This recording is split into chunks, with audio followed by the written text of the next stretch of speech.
Somebody please tell Chris to blink twice. Somebody please tell Chris to blink twice if he need help. Please don't ever put me on no secret mission with Amaya. No, please don't put me on no secret mission with Amaya, because Amaya, the way she was like, oh my God, I don't know what to do. She doesn't want to go to the bathroom. I told her I got to go to the bathroom.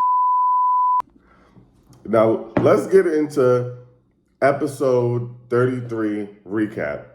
I still want to start off by saying Huda needs to go home. Her fans are dangerous. And let me know if y'all need that. Let me know if y'all need that. I really want, because the meme of Olandria that's floating around is disgusting. The way that people have been threatening violence against Black women's bodies is disgusting. So let me know.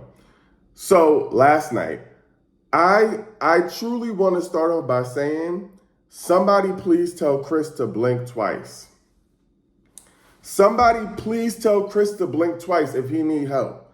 If he needs somebody to save him. Tell him we come in with a life jacket and a boat to Fiji to save him. Because the way they kept telling him that it's an easy fix, somebody tell Chris to blink twice if he need help. I feel like he being abused. I do. And I'm not going to lie, the only reason that Chris made amends with Huda is because everybody made him feel like he was doing too much. And I'm telling you, I literally was watching the whole episode like, somebody tell this man to blink twice. Please. Because at this point, he can't be safe. And they was dead wrong. They was dead wrong for telling him that it was an easy fix and that he like all he needed to do was push through. Hell no. Absolutely not. The way y'all comfortable with that man being abused, I feel like we needed to call the police and file a restraining order immediately. Poor Chris. Save Chris. Free Chris till it's backwards. That man don't deserve, nobody in this world deserve what he going through. Now, I see what Amaya and Brian was trying to do. First of all, please don't ever put me on no secret mission with Amaya. Now, please don't put me on no secret mission with Amaya, because Amaya, the way she was like, oh my God, I don't know what to do. She doesn't want to go to the bathroom. I told her I got to go to the bathroom. She's not going. And then she was like, make sure you go to the dock. Make sure you go to the dock. Like, there's nothing at the dock, I swear. I swear there's nothing at the dock. But I love her. And the way her and Brian work together, I really enjoy their couple. But I hate that they forced Chris to talk to Huda, because Chris just want to go home. I need us to free that man. Okay, just send him home, because I can't. My heart breaks watching him have to go through this, because it's not fair to him. So free him till it's backwards. Amaya is I really like them. People are saying they're not sure about Brian. I think Brian really likes Amaya. I think Brian really likes Amaya, and Amaya clearly really likes him. So I'm hoping that they can work out and they can make it to the end.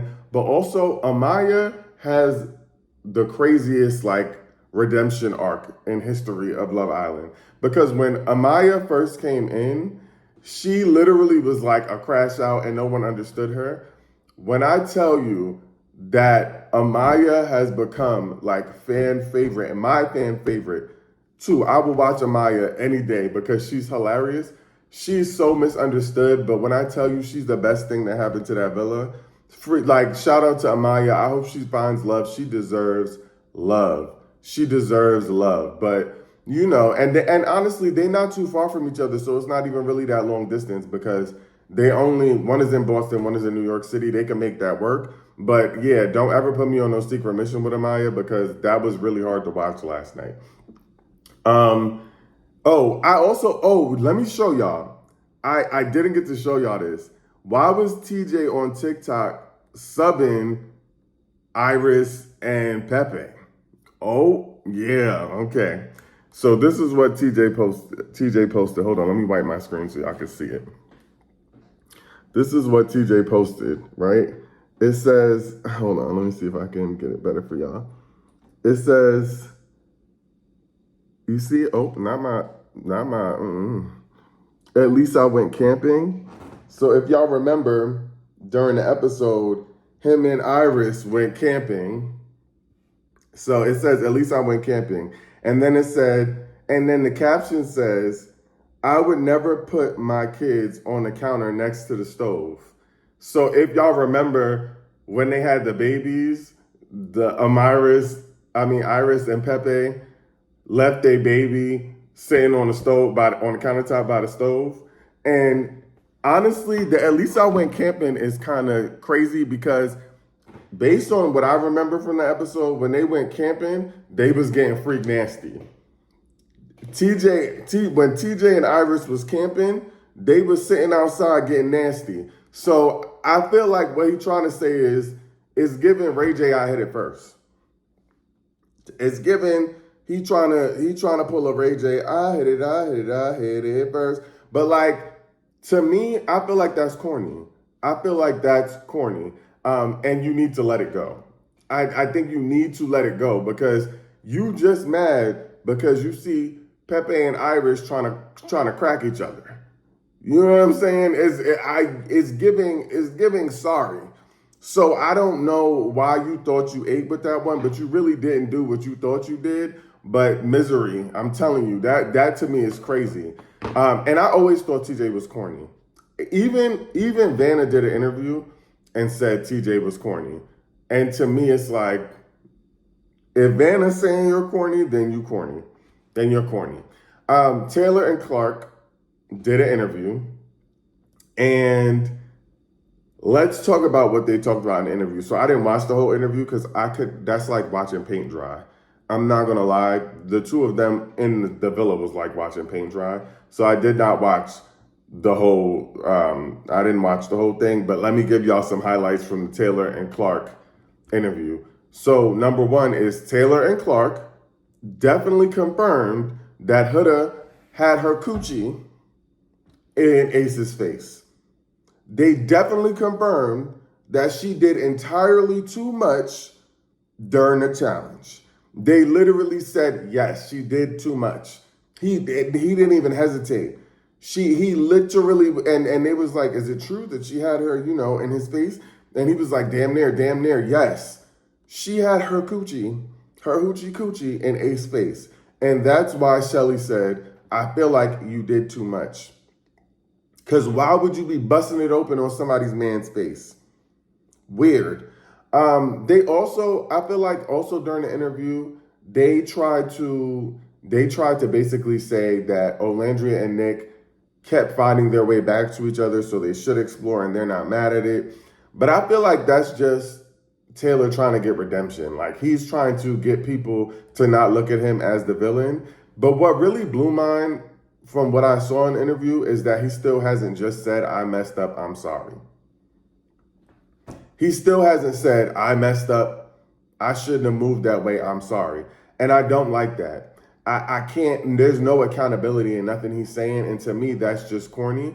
And they confirmed that they're together because the people who are interviewing them asked if they were closed off. And they said, no, the reason Clark jumped in because she didn't talk too much. She didn't say too much, but she stepped right in and said, he said that he asked me to be exclusive because that's different than closed off. Are y'all boyfriend and girlfriend or not? That's what I don't know. I also feel like these interviewers be so trash. Put me in a ring. Somebody tag me in. I need to be the one to be interviewing these people because they not asking the right questions. Why y'all not asking? So Taylor, do you feel bad that you moved kind of funny? They wasn't even really telling them what America thought. I wanted them to be like, so do you know that America is not a fan of you? What do you think about that? Like I needed them to get in there and they didn't. So that was whack. The interview was, I'm also tired of all these interviews. And the last thing about an interview I'm gonna say is that I didn't like that Coco went on that podcast with that girl Winter from Bad Girls Club, the same one who has been anti-black and racist. The fact that Coco sat down with her is just like, you can't talk about being your blackety blackest and then sit down with somebody like that, and then have Winter sitting up there talking about, oh, I think Olandria is delusional. Who told you to speak? But and the thing is, I love Coco. She's beautiful, and I was like literally fanned out behind her, but she lost me for that because why did you go do that? What made you sit down with Winter from Bad Girls Club? She's nobody. Like, let's move on, pack it up. So there's that. Back to the villa. Iris and Pepe just want to get freaky. Iris and Pepe, to everybody, the two couples who really don't have it in the house are Iris and Pepe and Chris and Huda. Iris and Pepe only want to bump skins. Okay? Iris and Papyrus, they just want to get freaky with each other. Other than that, there's not much there. Their conversations are dry. She basically was like, oh my God, you know so much. And then when Iris said, Nic and Olandria definitely didn't share a friend kiss. Duh, they're in a couple. Is anybody home? Like, is you cool? I know she's not cool. And then when Chelly and Ace got picked for the Hideaway, and she said, well, I wanted to go to the Hideaway. The Hideaway is for people who want to hide away when they're doing it. The Hideaway is for people who need privacy to get it on. You, Iris, do not. You don't, friend. You don't need the Hideaway at all, okay? Because you was fine with bumping skins in a room full of people. So I don't know why you so disappointed about the Hideaway, because y'all still finna get nasty anyway. You was camping outside with TJ. Just go back to the same spot. Because at this point, y'all don't care about TJ and Hannah. Who? Who's TJ and Hannah? They basically said they don't exist. So you don't need the Hideaway. Just go back outside and go camping again. You know what I'm saying? But Pepe and Iris ain't need the Hideaway. So when she said that, I was like, please get off my screen. Because I hate to have to tell you to leave out our villa before Huda got put out. Okay? I'd hate to be the one to tell y'all that you got to go before Huda got to go. So please, Iris, just sit down and be happy that you still got a spot on the show, because barely. Okay? Now, let's get into Chellace. I know that Chelly likes Ace, and y'all was fighting me about this yesterday. Y'all know that I know Chelly really likes Ace because that poem that he read was ass. Okay? That poem was horrible. But it was also so perfect. Like it was that horrible that was like, oh man, this is so bad, but you care so much. You know what I mean? Like, and anybody who knows, when a woman likes you, they think everything you do is cute. Like when a woman likes you and they really care, they are going to support you and lift you up and tell you everything you do is great. I promise you. And that's how I know she really liked him, because the poem was ass. Also, the heart was crooked as hell. The heart that he drew out was crooked as hell. And this is how I know that she really messed with him, because she thought that was the cutest thing that she had ever seen in her life. Okay? And honestly, it had me giggling. I'm not gonna lie. I was giggling. I was giddy. I was like a kid. I was showing all 32 because I was like, wow, this is what I like to see. This is what I like to see. So I know that y'all can't tell me that their like for each other isn't really there. It's there. Like you can tell, and I do think they've been through the most in the villa. And I stand with Ace. I stand behind that man because I want them to be great. I just hate that he's so much younger than her, but their connection is genuine. Now he better eat that kitty in the Hideaway. He better eat that kitty in the Hideaway. He better eat that kitty in the Hideaway. If he don't eat that kitty in the Hideaway, then Ace, I don't know. I don't do poems, but he better eat that kitty on the Hideaway. In the Hideaway. That's the rules. I don't make the rules. But I also don't know if they're going to do anything. I feel like Chelly was talking hot, but I don't know. I feel like, and this is a part of being a black woman, I feel like black women are not doing as much on national television because they don't get as much grace. You get what I'm saying? I think they don't, because black women don't get as much grace and it's seen differently when a black woman engages in sex and the way people perceive black women, and it sucks. But I don't think they're going to do it, and I think that's why they haven't been intimate. Do I think that they want to be? Yeah. Do I think they're going to do it on TV? I don't think so, because she has to be mindful of that, and it sucks.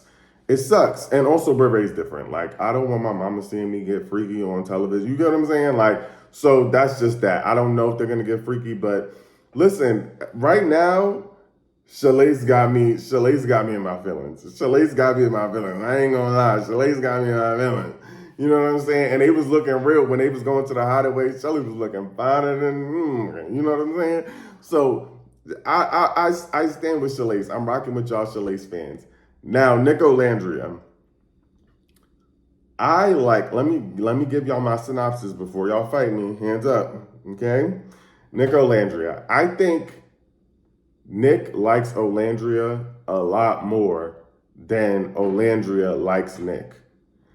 I think that she's attracted to him and she's growing an attraction to him, but I think that he's ready to jump all in, and she's kind of like, okay, like, let's still see, like, I need time. Now, I think, and I said this before and I'll keep saying it, I think that men should always like women more. I personally need a woman that I like more. I for whatever reason, this is so problematic. I'm sure it's probably gendered. I'm not gonna lie, but I personally think it works out better when men like women more, because men are then forced to court women the way that they should. Versus, I feel like when a woman is doing it, it's like, it feels like she's courting him. And if we're talking about the way that we think about dynamics, like, I know that that's gendered, but I personally feel like a man should like a woman more. And so I think that that's fine. I need to see them more close. Like, I want them to, like, I don't know. I'm not seeing it all the way there yet, but I do think she's attracted to him, and I do think she likes him. I think they're progressing in that direction. I just think it's going to take them some time. And so, it's sad because I don't know if they have enough time, but I'm still rocking with Nic Olandria, because even with or without them being in a couple, I would still give them the money. I'm not going to lie. I would still give them the money. I would still give them the money 10 times over. You know what I'm saying? So, and it's also really hard with Olandria, because she's so poised and because she's so she has to keep her guard up. It's hard to read her. And so that's the other thing I think we're dealing with, is like, she spent so much time opening up to Taylor that we're now looking at an Olandria who is like, had to play it cool and had to keep a strong face for so long, that I think it's just like she's protecting herself. So I you know what I'm saying? So it's hard to gauge, but I'm still messing with it. I'm not gonna lie, I'm okay with it. I think Nic Olandria could be a thing. And I told y'all before, I think winning is more than about just in a connection. It's about, are you able to be famous? Do they deserve the $100,000? And do we think y'all might have a connection outside of the villa? That's just my personal opinion.